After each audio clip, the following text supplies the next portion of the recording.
Bonjour, c'est Isabelle Gillet, votre conseillère en harmonisation d'espace chez Sérénité Habitat. Aujourd'hui, j'ai souhaité vous parler du bien-être chez soi avec les domaines du Feng Shui et de la géobiologie. Première question, êtes-vous bien chez vous? Est-ce que votre habitat est le lieu de ressourcement que vous attendez? Est-ce que vous êtes en bonne santé? Vous dormez bien? Vous débordez de projets? Si c'est le cas, vous avez choisi le bon endroit pour vous et votre famille et avez su l'harmoniser en accord avec vous-même. Sinon, je vous invite à découvrir le Feng Shui et la géobiologie. Tandis que la géobiologie va s'intéresser d'une part aux effets du sous-sol sur l'être humain, en détectant par exemple des cours d'eau, failles géologiques, réseaux telluriques, mais aussi mémoire du lieu ou encore champs électromagnétiques. Le Feng Shui étudie l'environnement de vie ou de travail, notamment par les formes du paysage et l'emplacement d'un certain nombre de nuisances naturelles et artificielles. Observer son environnement, puis corriger ce qui peut l'être, est la toute première chose à faire pour débuter une harmonisation de notre habitat ou lieu de travail. Je vous invite à écouter en ce sens le podcast sur le sujet ayant pour nom « Apprendre à observer son environnement ». Une fois cette étape franchie, place à l'aménagement intérieur. L'étude géobiologique éliminera ou nous permettra de gérer un certain nombre de nuisances en place.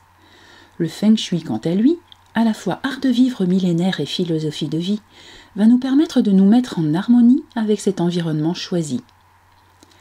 Alors que la géobiologie va gérer le lieu afin qu'il soit vivable et équilibré pour tous, le Feng Shui va s'attacher à personnaliser la relation que vous entretenez avec le lieu, et ce à deux niveaux, spatial et temporel, et ce dans un seul et unique but, votre prospérité.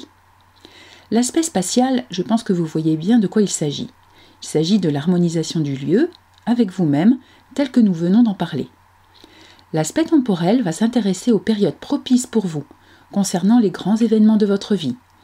Achat immobilier, vente, déménagement et bien d'autres aspects personnels ou professionnels. Chacun ayant dès sa naissance une carte énergétique qui lui est propre, le Feng Shui va l'étudier et proposer des outils d'harmonisation en aidant chacun à choisir par exemple quelle pièce va devenir sa chambre ou son bureau, comment placer le mobilier dans les pièces, comment s'orienter à table, comment orienter son lit. Ce sont bien sûr des propositions, aucune obligation. Non, la direction du nord pour dormir n'est pas bonne pour tout le monde. Chacun dispose en effet de 4 directions favorables pour dormir, se reposer, cuisiner, travailler, être en bonne santé.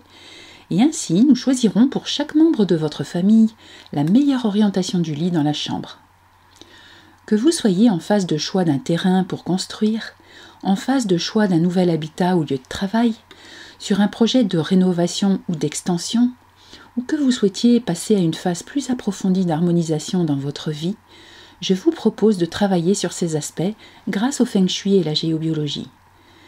J'aime à dire que le Feng Shui est quelque part la psychologie de l'habitat, car en observant, analysant, calculant, ressentant ce qui se passe dans un lieu, nous allons pouvoir débloquer et dynamiser certains domaines de votre vie qui ne sont pas au top. Voilà, c'était la présentation d'aujourd'hui sur le Feng Shui et la géobiologie. N'hésitez pas à revenir vers moi si vous avez des questions sur ces sujets ou besoin de conseils. Je me tiens à votre disposition en ce sens. C'était Isabelle Gillet, votre conseillère en harmonisation d'espace chez Sérénité Habitat.